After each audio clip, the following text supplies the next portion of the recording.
and they never give you credit. It's enough to drive you crazy if you let it. What if we combine recent advances in the fields of computational technology and biotechnology? The love child of such a marriage would resemble something recently developed by researchers: a living robot. Yes, a human-engineered robot that lives like an organism. So how will our futures be with these humanoids? Has technology evolved so far that we have reproducing robots? Curious to know? Let's find out. We will soon be walking through the streets with robots as technology advances, and the robots will go to work just like we always do. It's quite frightening when you think about it. Every day, a robot somewhere is updated and becomes smarter. The year 2020 may be remembered for the COVID-19 pandemic, but researchers in the US accomplished something remarkable this year as well. They created the first living robot. While it is currently the size of a grain of salt, it has some promising future prospects. This bio-robot has been dubbed a xenobot by researchers. A xenobot, as opposed to a typical robot, is a very small robot. It is not made of metal, plastic, or other man-made materials. It is made entirely of organic cellular material. Xenobot has the ability to scurry around or rotate in circles. It can flip backwards like an insect if you flip it on its back. It's essentially an engineered robot, but it's alive. It's natural to be perplexed by the concept of a living robot, and that's okay. According to researchers, this is a completely new life form that you would never have learned about in school or college. Researchers were experimenting with taking real-life cells and manipulating them to function exactly as they desired, similar to other robots developed in recent years. So scientists from Tufts University and the University of Vermont extracted stem cells from an African clawed frog embryo. The stem cells collected by the researchers were of two types: skin cells and heart cells. Skin cells were chosen for their natural ability to bond, whereas heart cells were chosen for their ability to relax and contract. The concept was to combine skin and heart cells in a specific way to create a functional structure with locomotive capabilities. That was the researchers' goal: to create an organic robot with a distinct locomotion style. The first step in developing a xenobot was to feed stem cell data into an evolutionary algorithm running on a supercomputer. Based on this information, the supercomputer quickly generated millions of cell configurations, which researchers could then examine for the desired outcome. Natural selection was used by the evolutionary algorithms used here to create a xenobot that resembles a real organism. The researchers who worked on the first xenobot wanted to achieve the desired type of locomotion. As a result, only the best configuration capable of achieving the desired locomotion was advanced to the next stage of development. Only a few computer-generated configurations were chosen after hundreds of tests to get the configuration just right. Researchers were finally successful in developing a blueprint for a new life form by leveraging the power of supercomputing and evolutionary algorithms. All they had to do was make them. Sounds easy, doesn't it? It isn't, however. To make the computer-generated design a reality, researchers painstakingly performed microsurgery with tiny forceps and tweezers under a microscope. Researchers had to take one cell at a time, connect it to another, and then repeat the process until the final structure of 2,000 cells was created. Fortunately, cells have a natural tendency to stick together, so researchers' efforts were aided by a tailwind. Nonetheless, given the thousands of cells involved, it was a laborious and time-consuming process. After many hours of labor, the cell assembly was completed and a new organism was created. These newly created xenobots were capable of propulsion, traveling in a straight line, or simply moving in circles. First-generation xenobots have a lifespan of about 7 to 10 days, but because they are made of living cells, they can heal themselves throughout their lives. Despite being ripped in half, they were able to recover.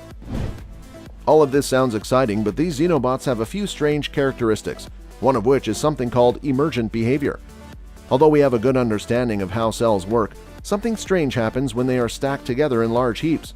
This is known as emergent behavior arising from vastly connected cells, but what exactly is emergent behavior? Certain functions cannot be performed by a single cell, but they can be performed when multiple cells are grouped together. Humans are examples of this behavioral shift from a single cell to a multi-celled structure. Our bodies contain trillions of cells, but none of them have their own consciousness. However, consciousness emerges when they are combined in a specific configuration, i.e. the body. Despite the fact that the first-generation xenobot was made up of 2,000 cells, we expect to scale them up in the future. Many scientists believe that emergent behavior will manifest itself in more noticeable ways at this point. Xenobots, for example, could change their path on their own or turn and return to where they came from due to emergent behavior. They could also communicate with other xenobots and collaborate on a task. So while we created a miniature xenobot that works as researchers desire, xenobots may develop consciousness and be able to think for themselves in the future. For the record, this is only one of several possible outcomes, and we have yet to see tangible evidence of emergent behavior in xenobots. Our goal is to create xenobots that can help us live better lives. We want to use them specifically to solve problems that plague our planet. Some game-changing future applications of xenobots have been proposed. Let's take a look at some of them. The medical field is expected to benefit the most from advances in xenobot technology. Scientists may develop xenobots to detect and fight cancer in the future. Scientists are currently faced with the challenge of removing tumorous cells because when they insert a foreign object to work on the tumor, the body immediately recognizes it as a foreign body and initiates an immune response. This immune response has the potential to complicate overall cancer treatment. It is possible to create xenobots from the cells of the actual patient.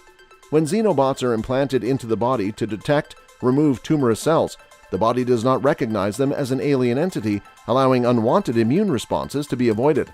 Similarly, xenobots could be used to unclog dangerous clogging in the arteries of heart patients. Even with these limited applications, xenobots would be a game changer in the medical field. These biobots applications aren't limited to the medical field. Xenobots have the potential to save our planet. Because of increased industrial activity in recent decades, the planet's oceans and other water bodies have become severely polluted, as waste materials from industries and factories have been recklessly dumped into the oceans and nearby water bodies. As a result, water bodies are littered with microplastics that are difficult to recycle or process. Perhaps in the future, scientists will be able to create xenobots that can detect and break down microplastics. If not, they could clump them together and collect them. These xenobots could even be used to detect radioactive contaminants in oceans or other potentially hazardous areas. Now, while world-saving xenobots sound like a cool idea, there are other implications. Xenobots are neither machines nor animals if you think about it. They are something completely new, something in the middle. So perhaps we should reconsider how we classify living and non-living things. Researchers have acknowledged that while the current generation only consists of skin and heart cells, future generations of xenobots may include cells from the nervous system, blood vessels, or even reproductive parts. These additions undoubtedly necessitate redefining what we mean by life. Michael Anderson, a machine ethics expert, believes that applied ethicists should be involved in the early stages of creating and developing these fundamentally new forms of life in order to draft their responsibilities and rights. After all, once these xenobots have advanced enough to be cognitive, we'll need a framework in place that clearly defines their roles and rights. Researchers working on first-generation xenobots have fully acknowledged and labeled these ethical concerns as uncharted territory. They've invited people to come and talk about the future implications of this new breed of bots. This way, even the general public will be able to understand what is going on. Participating in the discussion allows policymakers to develop better policies for regulating them and ensuring that we do something positive with this incredible technology. Still watching? We knew you'd love our video. Well, we'd be even happier if you could just hit that like button. Coming back to the scenario, what do we think about our future with robots? Well, future research will look into the possibility of developing larger and more useful xenobots that can solve real-world problems. Further xenobots could deliver drugs, unclog blocked arteries, clean up microplastics, and detect the presence of toxic materials, resulting in a very different future. And with that being said, it's time to end our video. But before that, we'd like to know your opinion about this. What do you think about having a family with these humanoids? Let us know in the comments and make sure to subscribe to the channel for more amazing videos like this. We'll see you in the next video.